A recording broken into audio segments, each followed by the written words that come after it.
Hey guys, Thursday, 3 p.m., 25th. Fucking great day.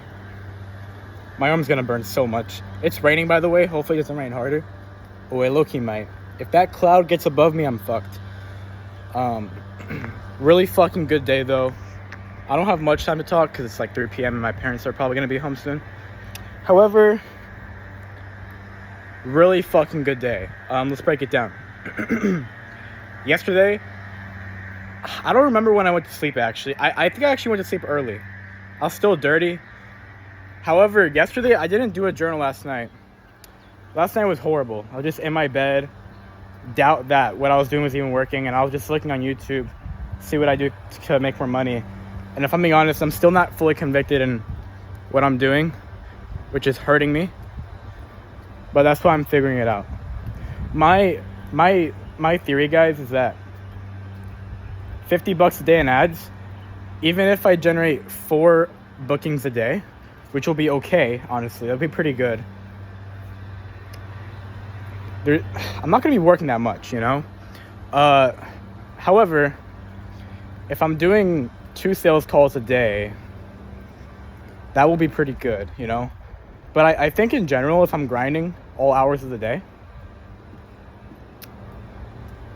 even with sales calls and calling leads and etc., and calling reviews and doing the entire leverage list in full, you know, like, there's gonna be a point where I'm kind of just wasting time at certain points, you know.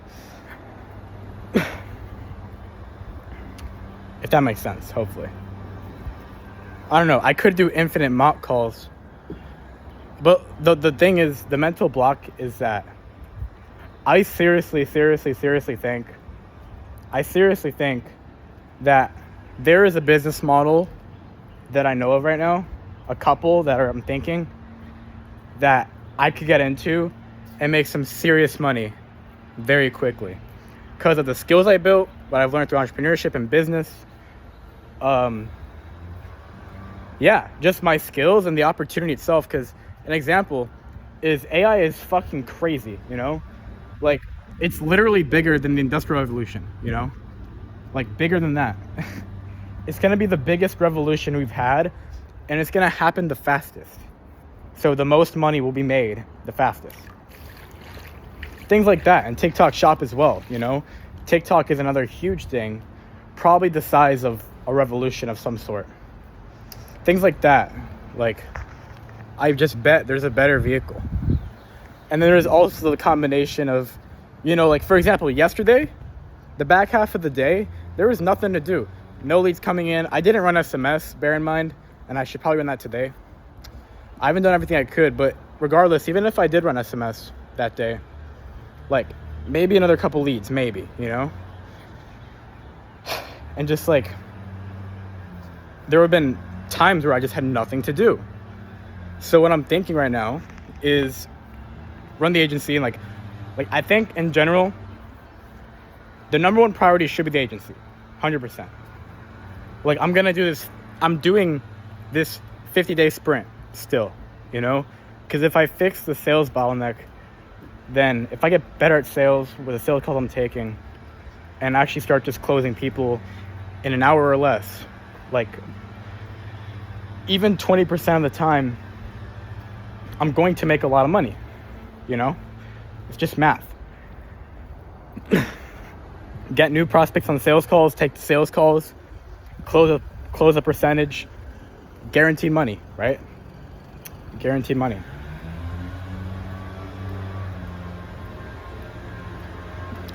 So that is still primary. Now, fuck. The thing is that to get it to more money, it would take a lot of work, I think. It would definitely would. Because it would just be more calling, more sales calls, and like more delivery as well. So it would just get overwhelming at some point.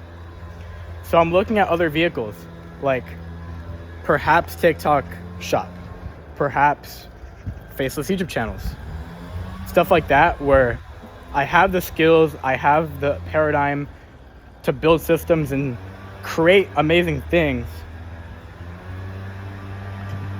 and have them stick compared to things like agency or like any like service-based business where it's all about relationships and all that stuff. More of my strong suit is my knowledge and my paradigm and like building things, you know. Quadology, by the way, I would love to do that, but the more I think about it, the more I fundamentally think that, you know, it is going to take a long time for that to start to make money.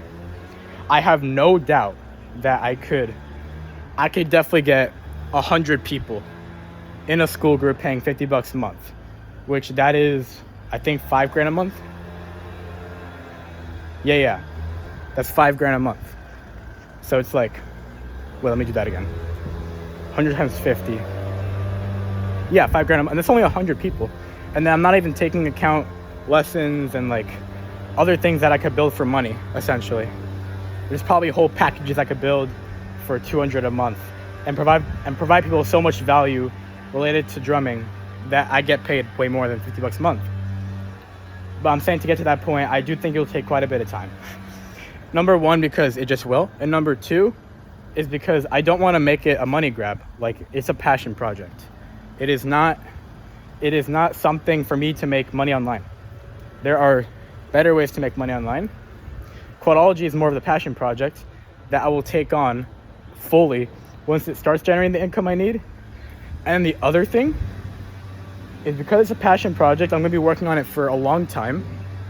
And I could definitely scale it to like $50,000 a month eventually. But it would just take a long time.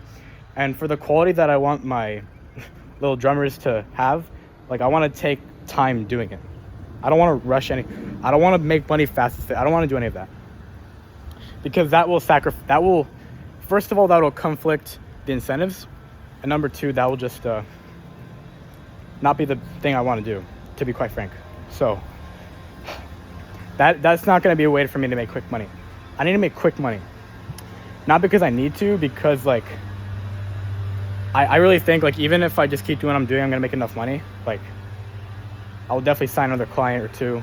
You know, it's not a concern. It's just about what's the best thing I could do, right? To get rich right now. 'Cause I want to get rich quickly. I generally do. So I'm looking at things like TikTok and faceless channels and some stuff with AI. I don't even know what the fuck I want to do yet. I just know that I want to find something different. I do. I really do, honestly. So if I'm being honest, I don't think I'm going to retain SMMA clients for quite long. Even pay per appointment, like, you know, maybe a few. I'm just being irrational here, but like, I don't know. It's just, I don't like the agency model. I'm kind of sick of it. So that's the biggest blockade I'm facing right now. Today was a really fucking good day though, so let me talk about it. I woke up on time, no sleeping in. I walked around neighborhood. I actually did exercise today. Did some, you know, random lifts and shit. I did my routine pretty fucking well. The meditation was pretty bad. Sorry if you can't hear me.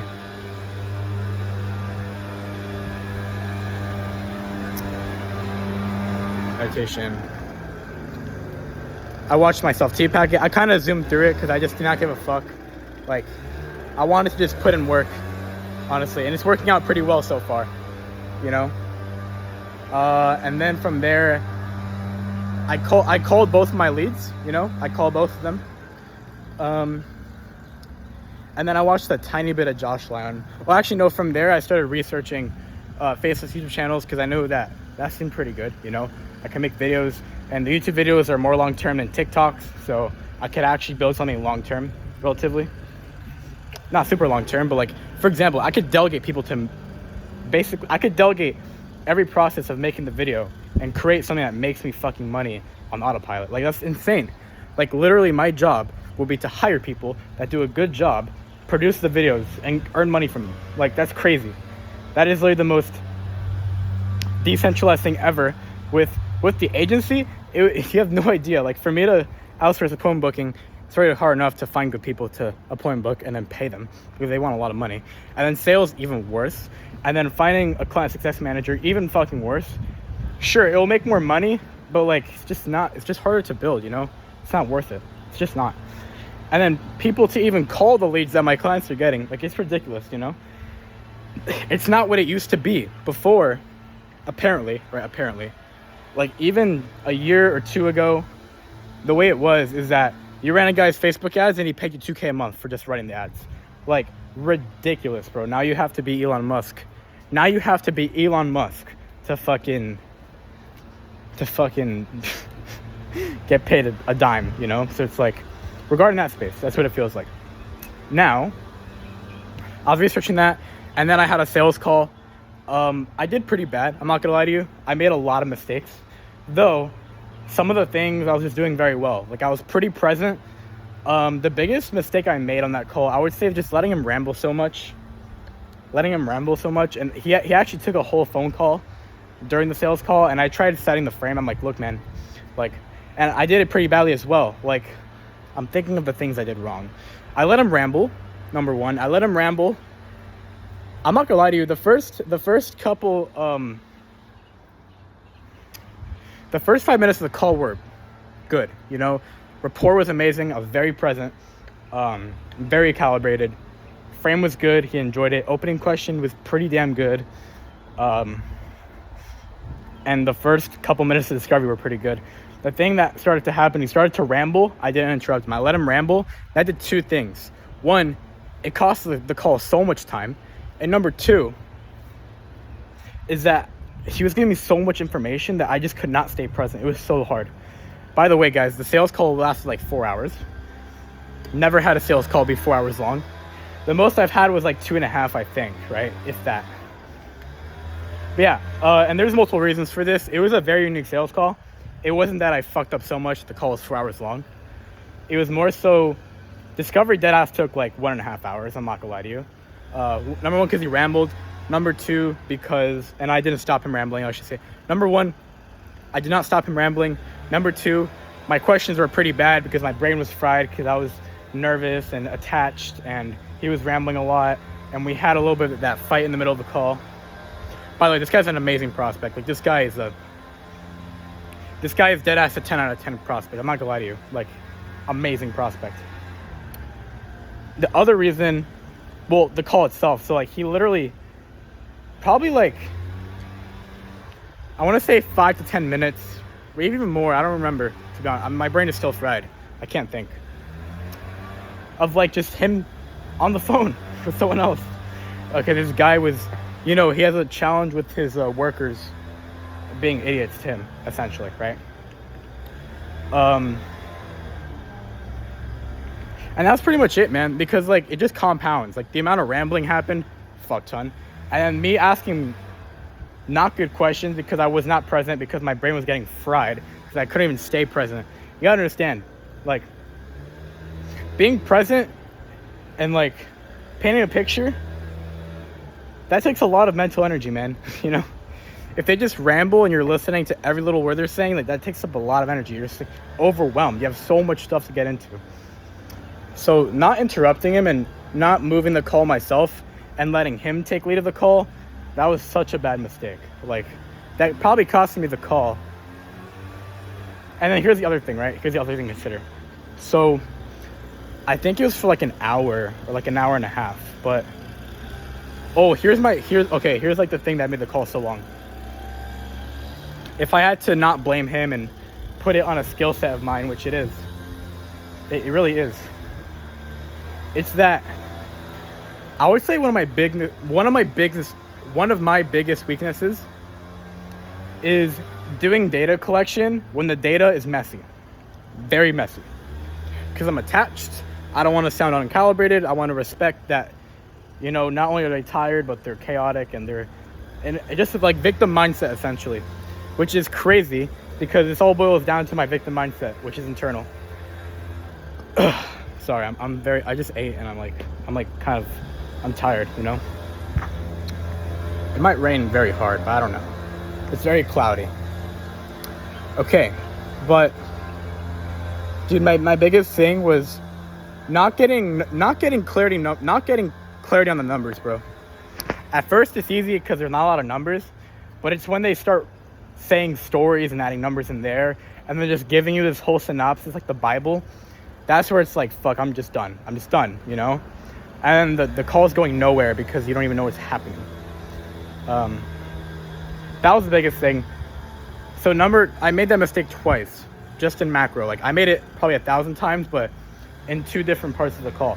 Number 1 was actually during the discovery, like him having to repeat numbers and me not getting the right number and et cetera, not being on the same page as him. And then number 2 was after the pitch, I was trying to figure out how much did his advertisement dollar need to make for him to start making more money, right? Taking home more money for it to be a no-brainer for him. Because here's the thing during discovery, right? When I say he was a unique prospect, he really was. This guy was very responsible. This guy has actually already been taking basically all the action he could have taken. If I'm being honest with you, this guy tried 4 different marketing companies in this year. And he tried them for an extended period of time. In fact, right before the call, he just fired one. So it wasn't a problem of him not taking action. That's what I figured out. That is what I figured out. The problem was him not finding someone that worked. And so what I needed to find out is like, okay, you didn't find someone to work, right?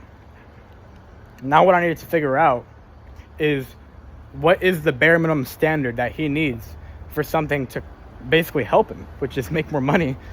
Because I did go deep in the call, you know? I did ask him the hard-hitting question. Was like, I gave him the percentage drop from last year to this year because it was a situation of like the last 10 years have been the same and then this year has been different, right? Massively different. Which actually makes me feel better because now I have an excuse for my clients to not get the best results this year in general, which is wild. But yeah, it just seems like this year has been a rough year, which is good for me to know because it means that I'm not like going crazy. Like my product isn't shit, you know, just like the market is just horrible. However, guys, let me think. Yeah, and so I gave him that number and I was like, how does that make you feel? And he actually played ball with me. He was actually very generous to do that because the call has not been conducted very well. I wouldn't have been surprised. Like that call, he should have hung up on me in the middle of the call. If I'm being honest with you, I mean, maybe not though, because I don't know. Like, assuming like if he wasn't such a good prospect, he probably would have hung up. No, he definitely would have hung up actually.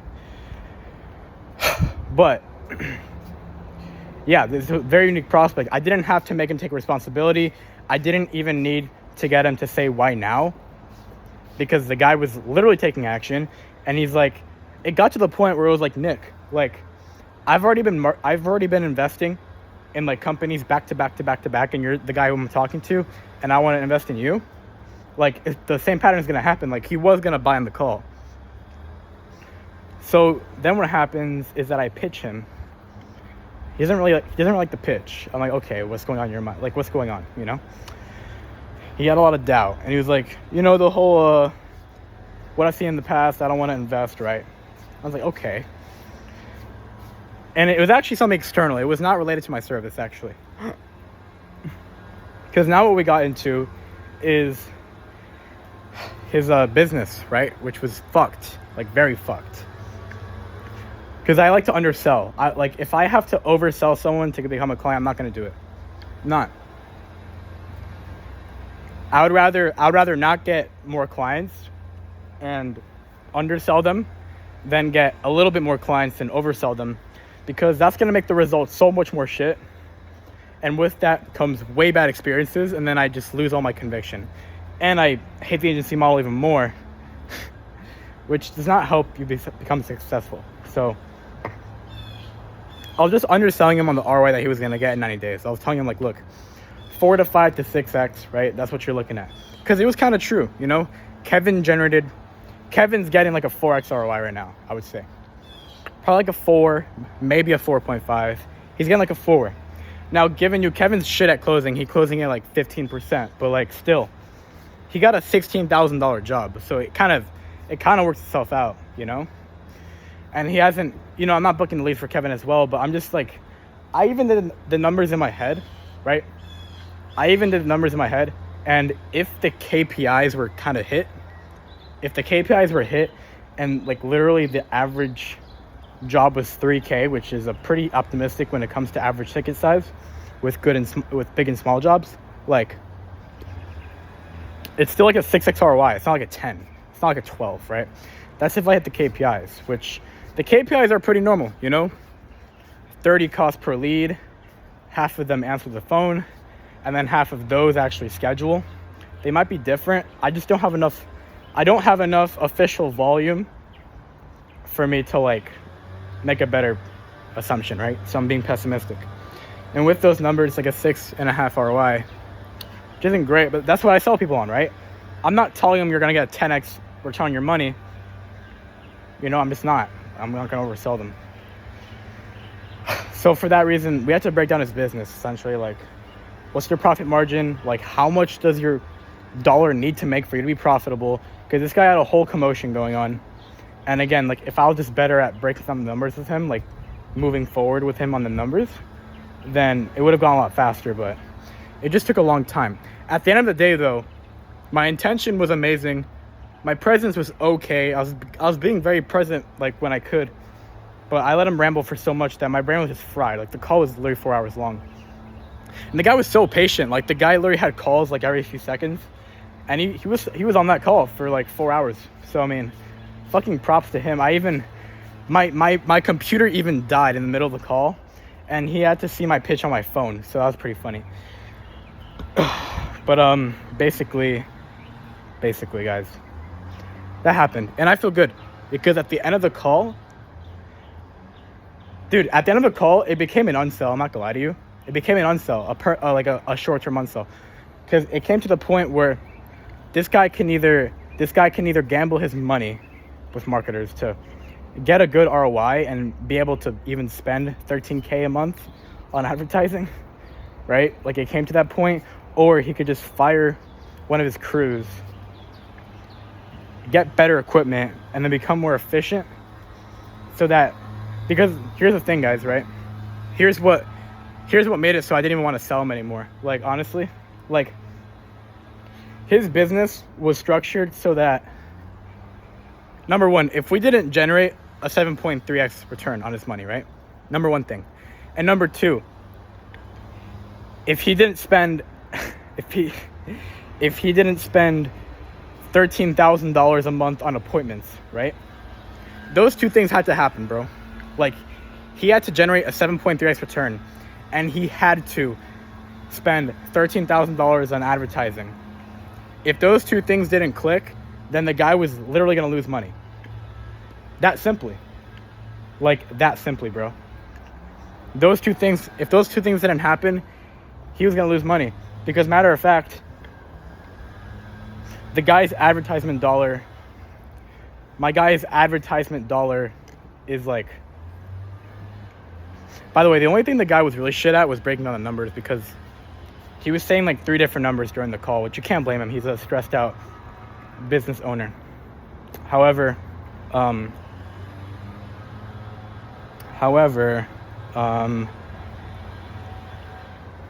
my voice is lost, bro. I'm gone. I'm chill.